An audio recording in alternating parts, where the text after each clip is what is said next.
Well, we know the idea works then. I like the idea if it's the same chicken. Yeah, I was thinking, how do we do that? Like, what's the... How do you make it it's the last chicken? Exactly. It's been living in their truck the whole time. They didn't know. No. It's been living in their car because their car is a coupe. Oh, boo! That one gets a gold star. All right, he got his pun out of the way for the episode.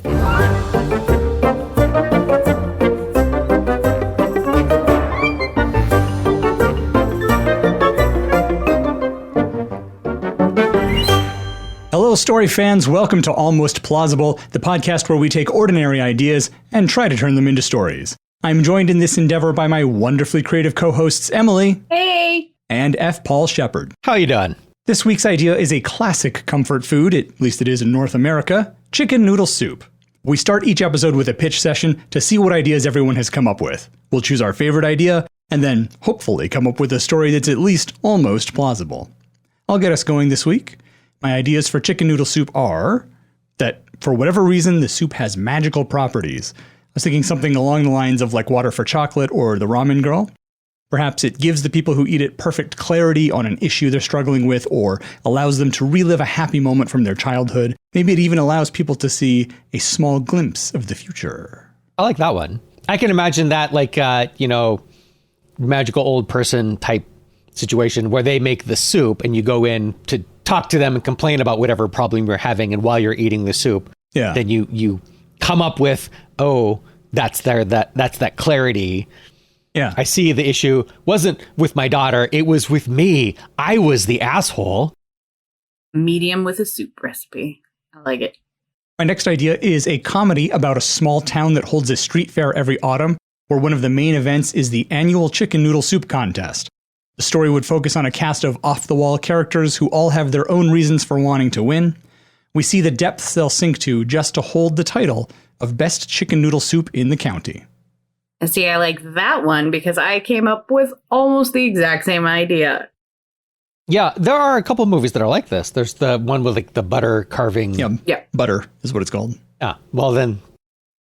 My final idea is a woman reminisces on her life while caring for her daughter who is homesick from school. As she prepares and serves chicken noodle soup, she thinks back to when her mother did the same thing for her and later taught her how to prepare the classic dish. She recalls how early on when dating her husband, she invited him over for dinner and made chicken noodle soup. Perhaps there's a war and she helps soldiers convalesce with her soup. Chicken noodle soup may not play a super critical role in this story, but it acts as a touchstone for many of the important events in her life.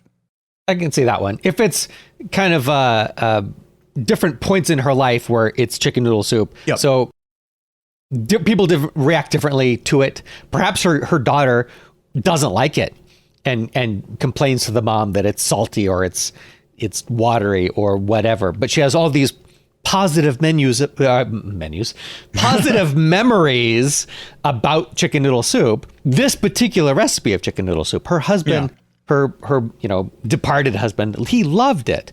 Was he lying to her? Was he just saying that? So all the times that she's made chicken noodle soup for her husband over the years, he didn't like it and it was just being polite. And the only one who was ever honest with her was her daughter. I was thinking more along the lines of it would be sort of like a story where she's at the end of her life, her daughter's making it for her. Like she's convalescent, she's got Alzheimer's or whatever, and her daughter's making her chicken noodle soup. And that's bringing back some of the touchstone memories for her of her throughout her life. And so you can do it like very disconnected too, and make it more like how Alzheimer's works, where you're in time and place randomly. I like that as a framing device. Yeah, I think another benefit of that is that you can still have that moment where the daughter doesn't like the soup. Yeah. And then later comes around on it. Yeah. And then she makes it like real. You're just going to end up sobbing at the end of this movie because of the beauty of the soup. Yeah. The audience's tears gives us our terrible power. Yes. Helps make our broth. The secret is we're actually making tears soup. So we want it really salty. Well, those are the ones that I came up with. So I'm going to start with the repeat just to get that one out of the way. I have a small Arkansas town famous for the chickens they raise. The community leaders get together to organize the Great American Chicken Noodle Soup Off, and they invite the best chefs and winners of regional amateur competitions to attend. The contest ends up being between a famous TV chef, firefighter, stay-at-home mom, and a couple other random characters. And it could be mockumentary style, like A Mighty Wind, or like a straight movie like Extract or Butter. Yeah, I could see that going either way. Yeah, I think, and it could be as hilarious and quirky either way, I think.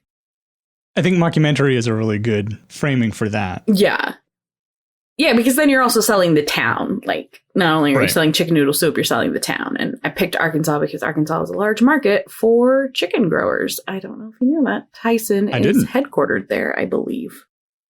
Well, there's our funding. Let's get this started. Right? Skip all the other ideas. This one can make money. And that's what this is about. Another one I have is basically think Hallmark original movie.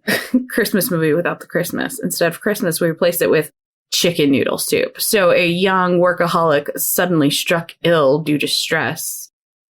Something like chronic severe shingles outbreak causes him to have to take time off of work. And in that time that he takes off of work, he goes to visit his Nana, who raised him, basically, because his parents were absentee for one reason or another, because maybe they were workaholics or alcoholics or some tragic backstory. I like if they're workaholics, because he's a workaholic. Yeah, I was thinking that was probably, a good tie-in. And so they have a special bond, and so she makes him her homemade chicken noodle soup that always comforted him when he was little. And then he starts to feel better right away. And she finally teaches him the recipe and teaches him how to make it. So when he goes back to the big city to resume his job, every time he feels stressed out, he'll make the soup and calms him, centers him, and he's able to continue on with his ways. And he tells a coworker, who's struggling with some sort of stress related thing. He's like, well, I have this fabulous chicken noodle soup recipe. It's gonna save your life. And then his coworker's like, oh, this is amazing. We have to mass market this. And they try to mass market it. Lots of things go wrong. And I don't know. I want them to both be men and fall in love by the end of the movie and have it all be because chicken noodle soup. That's as far as I got with that one. It kind of fizzled out at the end, like most Hallmark movies do. It's just like, and yada, yada, yada. They fall in love. Everybody's happy. What's the, speaking of Hallmark Christmas movies with gay men, what's the one this year? Single All the Way? Yeah, I do actually really want to see that one. Me too. It hits all cute. It's super cliche. Yeah. It has zero surprises. Going in how everything is going to go. Just two men. Yeah. It's amazing. That's a comfort movie. That's a chicken soup in movie form already exists. That's why I was thinking if we're making a chicken noodle soup movie, it's got to be a Hallmark romance movie. And then my last one is in a world lost to climate change and nuclear war, one man begins an epic journey to gather the ingredients for a pot of chicken noodle soup to save his daughter from certain death. Could even just be because he wants the soup. Yeah, that's true. Could just be, he's like, you know what I miss? Chicken noodle soup. I'm going to fucking find everything I need to make chicken noodle soup. Or it could be for somebody that he's interested in. Like, they're like, man, I really miss chicken noodle soup. And he's like, here we go. I've got the plan. So you could do it like Zombieland, where they're just traveling across country trying to figure out where they can get the ingredients to make it, because all resources are gone. Yeah, one of the main ingredients is meat, though. Where are you going to get meat? Well, that's going to be the last part. No, that's his daughter. That's what he raised his daughter for, is she's the chicken and the chicken noodles. Just a modest proposal. It's chick in noodle soup. Chicken noodle soup. It's in the title. I like the idea that they're driving around and they see, because it's been a thing the whole time, like, where are we going to get chickens? And then like the first place they go to, they're like chickens walking around, like, holy shit. But then they can't catch them. Or there's like one and they're like, oh my God, look. And so like, that's like a thing that keeps popping up every once in a while. Like every time they go to, there's a chicken, but they can never catch one. And then it disappears. And they're like, where did it go? Yeah, that's Zombieland. That's everywhere they went. There were no Twinkies. Their Twinkies. There were like an empty box where Twinkies were. Well, we know the idea works then. I like the idea if it's the same chicken. Yeah, I was thinking, how do we do that? Like, what's the... How do you make it it's the last chicken? Exactly. It's been living in their truck the whole time. They didn't know. No. It's been living in their car because their car is a coupe. Oh, boo. That one gets a gold star. All right. He got his pun out of the way for the episode. All right, Shep, what do you have for us? I had a very similar idea where the soup is magical, or it has rare ingredients, magical ingredients. and or a Lost Family recipe, both of which kind of already been pitched. Or possibly my third pitch, a chicken named Noodle Soup, who is destined for the pot, who was raised to be chicken noodle soup, who then learns what the purpose of his life is for, to be food. You know, for kids. Making an animated movie. I'm going to burst this bubble, and this was made, and it was called Chicken Run. Oh, yeah. Dang but there it. was pie. They did go into pie. But, I went into food, though. But they did. Yeah. They did, I forgot about that. Coming up with ideas is hard. I mean, Chicken Run was a really good idea. It takes place during World War II. There's Royal Air Force chicken. Yeah, I've seen it. Yeah. Obviously, so I'm pitching it. So you said earlier before we started recording, you hoped your subconscious was working on this all Yes. week, and it looks like it was. Not in a good way. Original ideas, subconscious, original. I do like the idea if possibly the chicken makes, being aware of its new purpose in life and, for kids, realizes that the ultimate sacrifice of providing the meal for the farm family is the right thing to do and willingly goes into the pot. Yeah, that was my intention, was that they're like, I had a good life. I had a better life, like maybe it escapes from the farm and goes into the wild and discovers that wild animals are fucking starving all the time and living in constant fear of being eaten. And it's just an awful, horrible life. See, that's different enough.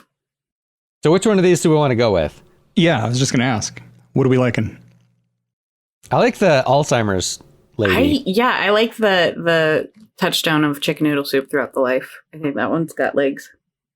I'd like it if it's, as Emily said, if you use that Alzheimer's as a framing device where she's constantly feels like she's moving through time, perhaps triggered by smelling the chicken noodle soup. Right. She walks into the kitchen and then it's the past. And so it takes her a moment to figure out what's going on. Yeah, I like the idea of the whole movie is her daughter preparing the soup to feed her, and she walks in and she hears her like chopping and that like chopping the celery or whatever, and that harkens her back to like her mom or something. Like we can start out very linear. Well, I think you have some really nice edits there, like you said, walking into the kitchen, and literally it's like you cut on her going through the doorway, and then suddenly it's, the 1940s or whatever. Yeah, do we see her as an old woman at the beginning? Or is that a twist, that she's old and these are her memories? I mean, if you're going to do jumping through time, I think you need to do it where you know what's going on. You need to know what's going on from the beginning? I guess if you're doing it linearly, you don't. You can frame it in a way where it doesn't have to be known right away. Like you just see somebody preparing chicken noodle soup and an old woman walking in to... That's true. It could just be the daughter making soup for the mom and they're talking, and like you never give away in their interactions that she has Alzheimer's. Right. You just see that there are things that are reminding her of her life. Right. Yeah. And they can still jump. And then at the end, you can have it be like she says like to her daughter, "Thanks, mama," or something like that, Yeah, make it more clear that that's what's been going on this whole time. Wait, who's saying "thanks, mama"? The old lady is telling her daughter, "Thank you, mom, for making me this soup." Because she doesn't know that her daughter is her daughter. She thinks it's her mother. Well, that's sad. So I'm assuming that the present day takes place in present day, right? Would be easiest. So it could look like it's the daughter's making it for, that's just a family dinner. We'll start out with that. She's prepping the vegetables to go into the pot, and the mom walks in to the kitchen, and then, like you said, goes back to, and we pick a memory point in time. So the mom's going to have some kind of like really awesome story that draws you in to her whole life story. I'm thinking like how Good Joy Luck Club does. You've learned all these interesting things about how they were raised in China, and it's so different and fascinating. And their daughters don't know this because their daughters are only knowing that their mom's the harsh mother trying to make them have a good future. So, I mean, maybe we have the mom. We got to pick points to come across. Is she going to experience it linearly? No, I vote no. I vote no, too. Non-linear. I like nonlinear because then you can reveal surprises about the past that affect, even within that time frame, you have the mid future and the mid past, and they connect, but one can surprise on the other. I think we kind of have already talked about some of them, like her being a little girl and her mom making it, making it for her husband. Maybe there's a war. I mean, when would she, if it takes place now and she's in her 80s, let's say, that would have been the 40s that she was born in the 30s or 40s. What year is it? I mean, we could do present day as it could be like the year 2000 or something. We could have it take place on New Year's Eve, 1999. They're making chicken soup because the computers are all going to crash. The big reveal is they're in their bunker. What a twist. Because there's not really a war that... I mean, I guess... No, that's not true, actually. She could be volunteering with veterans after Vietnam or the Korean War. When was that? In the 50s. Like, she could have been a nurse in the Korean War. If she was born in the 30s, she could have been a nurse in the Korean War. Makes chicken noodle soup for the guys. As a home, I'm gonna go with this one. She is a nurse in a MASH unit in Korea, and she's everybody's sick of the mess hall food, the gruel and whatever, and she's going to. They've got local chickens. They've got stuff to make the things they need to make, so she's going to make the guys chicken noodle soup. There's a soldier that her and the soldier are super flirty. And so like them trying to like catch the chicken and get all the ingredients is like them flirting. It's like, yeah. Okay. And they're building their relationship and they're falling in love. And you think, but it's not the dad of the daughter. It's still some other dude. Know that yet. Cause you're going to find out later he died. I like movies that are puzzles. Okay. So we get to that where they're gathering the things and you don't see her finish the soup in that one. Like, I don't think you get to see her finish. Like, we start with the beginnings of all the soups, and then the ends of the soups tie the stories together. Does that make sense? So we're going to revisit this time again later, and then we're going to find out he died. Ooh, I like that you go through the whole story thinking, oh, okay, so that happened, and she had this affair or whatever, and then it turns out, no, like, before she could finish making the soup, some terrible tragedy happened, and he was killed. Like, he never even got to try it. Sad, which is what we're going for. Yeah. Right. I'd like it if each memory were tied to a specific ingredient. So as the soup is being prepared, now here is the time to add whatever spice. And then that's when she remembers that time in the military when they were waiting for that shipment of spice so that they could have finally all the ingredients to make the chicken noodle soup. And then it was time to catch the chicken because you wouldn't do it until you have all the ingredients. Right. And that leads into the flirting with the guy. And ooh, I really like that each scene is an ingredient in the soup. Well, it makes sense, too. Yeah. It would be interesting if there were like a scene where she's learning to make the egg noodles from scratch. Yeah. Yeah. What are some other scenes that we need to have her experiencing? I think she should lose a parent. Is the chicken noodle soup served at the funeral, or is it just like the family is gathered to mourn the parent and they're like, oh, let's make this chicken noodle soup, or she just does it because she's like, oh, this will comfort everyone in this time of grief? Yeah, maybe she's making it as a funeral dish. Oh, it's her mom's funeral and someone else brought chicken noodle soup for her family, and she hates it because it's not her mom's recipe. So she makes her own chicken noodle soup for her family based on this terrible, because it's different, chicken noodle soup. Yeah, I like that. And that'll be her struggling. I think that's the one where you see her make the noodles from scratch.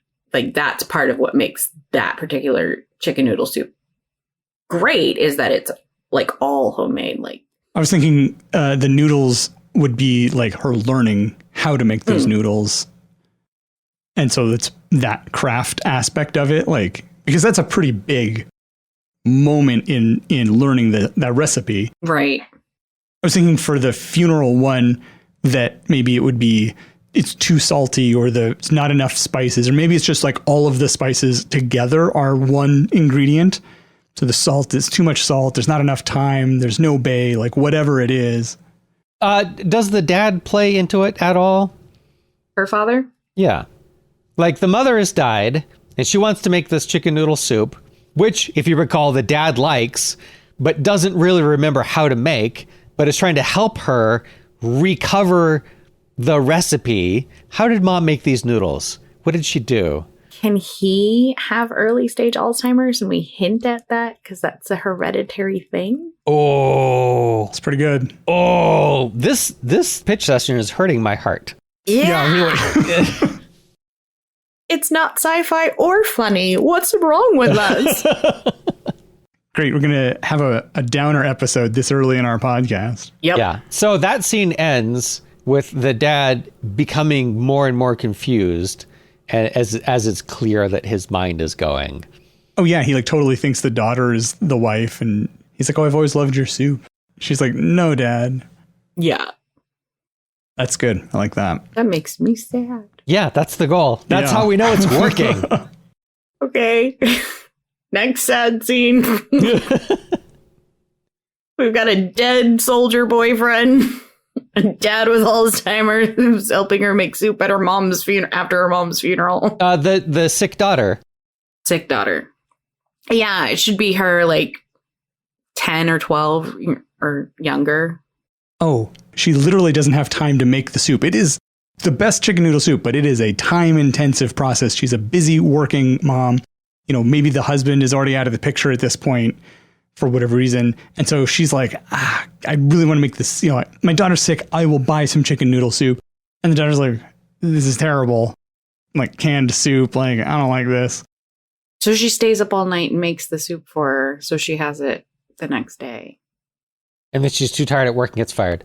No, obviously I'm not really suggesting that. No, I think that could be like the high note is that she's like, no, you're right. She sacrifices time on a project or something. And she doesn't get fired, but she sacrifices something. Like maybe she has to call in and pawn off a project. We want to have happy memories in there as well. Yeah. So maybe it is taking the day off. Yeah, she stays up all night, makes the soup so her daughter has it and can be comforted. And then she ends up staying home with her and snuggling with her. And they watch movies and are just happy and everything is warm and fuzzy. Is she still a nurse? Yeah. Is that what her profession is, or was that just a thing she did during the war? I would think that would just still be her profession because if she's going to be a working mom in the 60s, nurses usually the only. Plus, you know, weird hours. Yeah. Long shifts. Makes sense. And I don't think the dad's necessarily gone or isn't in the picture. I think he's just away business trip in that particular scene. Like, I think that her husband should still be present. Okay. We don't need to make her life that depressing. She's not a single mom. Well, I think this would be a good time for us to take a quick break. So we will do that and then come back and see what other scenes we can come up with for chicken noodle soup.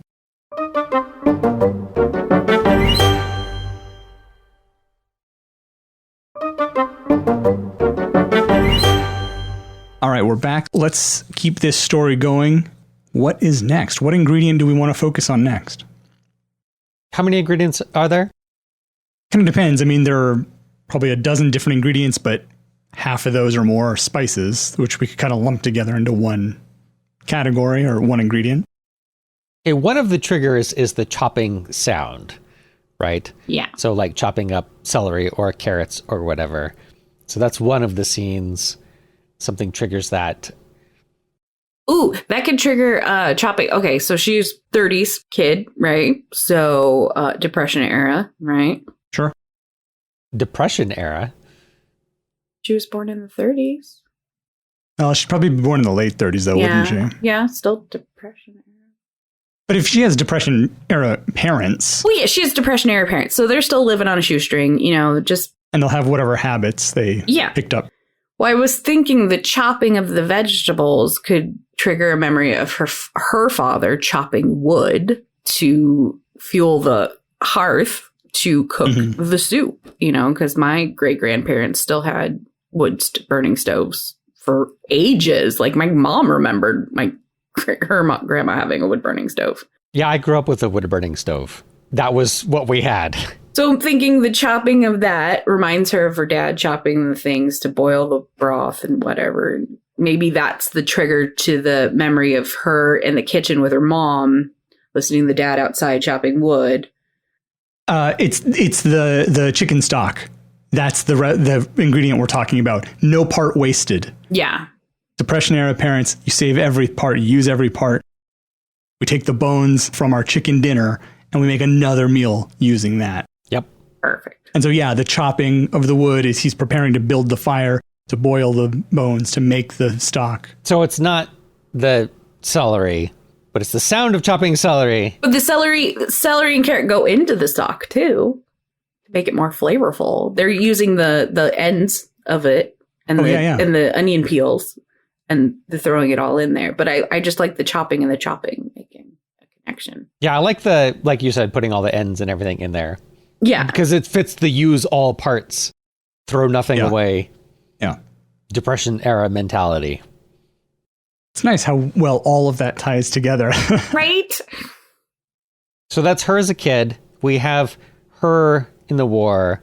We have her with her daughter. She has to meet her husband. We haven't done that yet. Have we? Now we've got to So we need her and her husband. So I think we've covered her immediate family. Yeah. So I think maybe the husband is the chicken, because he's afraid of commitment. And they're not married yet. And she wants to, she's trying to catch that chicken. Yeah. Is that too on the nose? As long as you don't draw a ton of attention to it, I think it's fine. Ooh, this is her seduction plan for him. They've been dating a while, and she's invited him over finally to prepare a meal for him. And she's going to make the chicken noodle soup that's going to make him want to marry her, because she's a happy homemaker, right? Is she a homemaker or is she a nurse? Well, yeah, but in the 50s, you're going to want to catch a guy by tricking him into thinking you're going to be a stay-at-home mom, but you're not giving up your career because she's a progressive woman. Or she did give up her career for a while, and when she went back later after her husband leaves or whatever, or dies. Or when her daughter goes back to school, starts school, and she realizes, I'm unfulfilled. I could be a nurse. It won't take a lot of my time. Haha. Lies. But she would know that. She was a nurse. Maybe he leaves her. Maybe, yeah. Do we want the husband in the picture later? Later as in present day? Yeah. Or does he leave the family? Do they get divorced? Does he die an early death? I think maybe having them get divorced, honestly, it trends well with the storyline. He could come back later if he's still alive. Right. Because I was thinking if she's going to make this fabulous dinner to try and catch him as her husband, right? She's going to show that she can be domestic. Maybe there's always been a problem with that, like that she's career focused or whatever. And so she's going to make the soup to show, I'm a homemaker. I can do this. Best of both worlds. She can have it all. Yeah. It's the 60s. But she can't find the right kind of chicken. What if the butcher, whatever it is that she wants, the butcher doesn't have already processed, but they have live ones if she wants to butcher it? Like herself? Yeah. If she grew up on a subsistence farm post-depression, then she would know how to butcher a chicken. Yeah. So she's like, okay. She's a nurse. Blood doesn't freak her out. She could totally butcher a chicken. Maybe she has a butcher that she regularly goes to get her chicken. And as you said, he's out of the chicken. So she has to go somewhere else. And that's where she meets her husband. He's also shopping for chicken. I don't know that I like the idea that they're both reaching for the same package of chicken. That's a little too handy. Maybe he's confused about he has a question. He's like, I don't cook. He's like, can you help me? What's the difference between a boiler and a fryer? Maybe he does know, and that's just his way of flirting in the store. I like that. That's a good one. And she's like, I can see that conversation naturally happening. He's like, well, how do I cook? Like, what should I do to cook this? And she's like, why are you buying it if you don't know what you're making? And I thought there'd be instructions on the other side, but there's not. It's nothing. She's like, all right, I was going to make this soup anyway. You can come over and have some. Because this is the 50s and you trust people and randomly invite them over. So we have her with her parents. We have her in the army. We have her meeting her husband later, not the guy in the army. We have her at her mom's funeral. We have her with her daughter. We have her daughter with her. That's 6 scenes. Or 6 points in time. So if each one lasts 20 minutes, between 10 and 20 minutes, I mean, that's a feature length right there, so. Yeah. Yeah. So we just need the whatever it is about the soup that ties all of the scenes together. How does it all come together at the end in the big, and it turns out this thing happened and that happened, and it's like the second half of each story, right? Yeah. I mean, it doesn't have to be every story. Is there a second half to the funeral? I mean, no, I think that's a standalone. I don't know if that could be the midpoint where that's the one that's the complete story where we see, you know, she makes it and then it's revealed that her dad has Alzheimer's and calls her by her mom's name. And she's like, no, Dad, but have your soup. It's right. It'll warm you up or whatever, you know, just like Mom made or whatever like that. And that's the hint that at the end it's going to be her. Yeah. And then that one's encapsulated. And then maybe in another scene when she's talking to, she's making the soup, we see her making the soup with the husband. And he's, you know, they ask about previous partners or, you know, what's their life story because they're getting to know each other. And then she reveals in the story that, you know, she thought she was going to get married before, but he didn't make it out of the war. And she says, funny story, I was going to make this soup for him, but he passed away before we got all the stuff we needed. I don't know, is that a story she tells her husband, or is that something that she kind of never does? And because I guess is she telling the daughter all of these stories? And that's how we're seeing them through her eyes, obviously. But because I'm trying to think of like the narrative structure of the whole thing, where it's like, what is the reason why she's reminiscing? Or like, how are those reminiscences being expressed? So is she saying, oh, that reminds me of this time? Or are we just peering into her brain? I think you don't narrate it. You're just peering into her brain. So she hears the chopping and then she's in the past where her dad is chopping wood. The framing device is her daughter making the soup. Yeah. So after each visit to the past, her daughter's doing something else and some other ingredient, the smell of the thyme or the boiling of the water or whatever, triggers the next memory. So how much time are we spending in the present in between stories? Is it literally like 20 seconds as she looks over and smells the fresh thyme, or is there several minutes where they're having a conversation? I think you can have several minutes. And I think because I was thinking one scene, she could be like, oh, you need to add more of this. So-and-so likes that. And that could be the name of the soldier from the war. And she's like, who's that? Who are you talking about, Mom? So I was thinking also her granddaughter could come in at one point, and that's what triggers the memory of her taking care of her daughter when she's sick. And she's like, oh, you're making the sick soup or something like that, because that's what they call it or something. Her granddaughter calls it that. And then she remembers her daughter being sick. I guess we never came up with like, what is the thing that triggers the memory of the daughter? Like, what is the ingredient? The salt. Just the pinch of salt, because the canned soup is too salty. Right. And so her daughter comes in and is like, oh, you're making the blah, blah, blah. Can I add the what? Can I help? And she's like, sure, you can add the salt, but not too much. We don't want it too salty. Yeah, that's good. So why is she making the sick soup? Because her mom is sick. Yeah. Yeah. Because her mom's having a bad day. Her mom doesn't know that she's sick. Right. Yeah. So how does she talk to her daughter about why she's making the sick soup when she can't really say, yeah, grandma's out there? Maybe it's as simple as she's like, oh, who's sick, or why are you making the soup? And she's like, oh, I'm making it for you, Mom. She's like, oh, you don't have to do that. I don't need it. Again, it's one of those like little hints where the daughter's like, no, you are sick. Yeah. But the woman is saying like, oh, no, Yeah.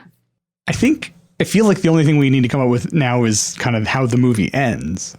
What is that big reveal that she has Alzheimer's? And what is the last moment of the film?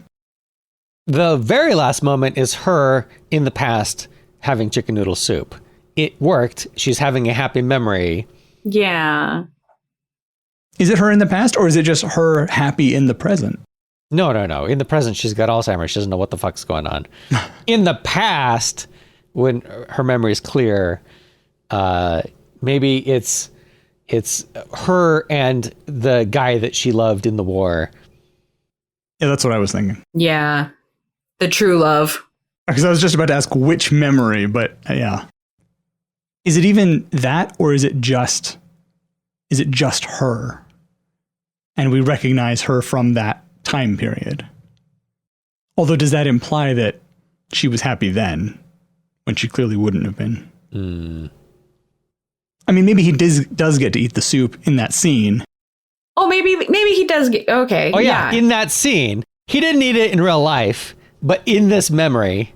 Yeah, because Alzheimer's gives you false memories too. In this memory, it's her and him eating the soup. They're sitting out a little bit away from the mess tent on their own, just the two of them, because they put in all the hard work. So they're taking the big break and they're just sitting, and he's like, damn, you're right. This is the best chicken noodle soup I've ever had. Or maybe it's not during the war. Maybe it's sometime after the war and they're back in the United States. Yeah. Because it's a false memory. She can do whatever she wants with it. So maybe it's a time later. Maybe it's the time that she made soup for her husband, but it's not her husband. It's the guy from the war. Don't explain it. No, just show like that it. Scene. I like it because then it shows that that's her regret. That was her moment. That was her time. Is there anything else that we're missing? Or is that it? Do we have it or not? I think we have a very solid base, a good stock to build a soup on. Yeah. It just needs the seasoning of details. Yeah, exactly. Yeah. It's all those little details that we don't have, but that's someone else's job. I mean, that could be our job. We could do that, but not in an hour. Could? Yeah, not in an hour. But that's not what we're here today for. Although this one, and we say this every week, but this one is the one I want to see. This is the one I want to be sobbing, wrapped up in a blanket on the couch, eating chicken noodle soup, just sobbing away. Yeah, I don't think I'm the target audience for this. Oh, it's 100% me. I will say, of the ideas that we've talked about, chicken noodle soup struck me as, how is this going to be a movie or a story? Like, and even like I said in my pitch, like, I don't think it's going to be that central. I think it's just going to be this one little, oh, by the way, this part of her life had chicken noodle soup in it. But no, it actually ended up being remarkably central to every part of the story. I think we did a good job. Yeah, and you get a good recipe for chicken noodle soup out of it. Like, just in the credits. Honestly, yeah. I think when it's released on DVD, because people still buy them, you get a copy of the recipe. A video of someone making this, the actress from the movie. Oh, the video during the credits is her daughter's YouTube video teaching everyone how to make the soup. Oh! Okay, now I kind of want to watch it. Yeah. Thomas, you pulled me around. I like that. Well, let us know what you think about the story we came up with for chicken noodle soup. Would you go watch this movie? You can get in touch with us via email or social media. Links to those can be found on our website, almostplausible.com. If you haven't already, be sure to subscribe to Almost Plausible wherever it is that you regularly listen to podcasts. And lastly, we have a huge favor to ask of you, which is to please tell people about the show. The best way for any podcast to grow is for its listeners to tell other people to check it out. Whether you post about Almost Plausible on all the social media sites, or just casually mention it to a friend, everything helps. Thank you for listening, and my thanks to Emily and Shep for joining me. We'll see you next week for another episode of Almost Plausible. Bye. Bye.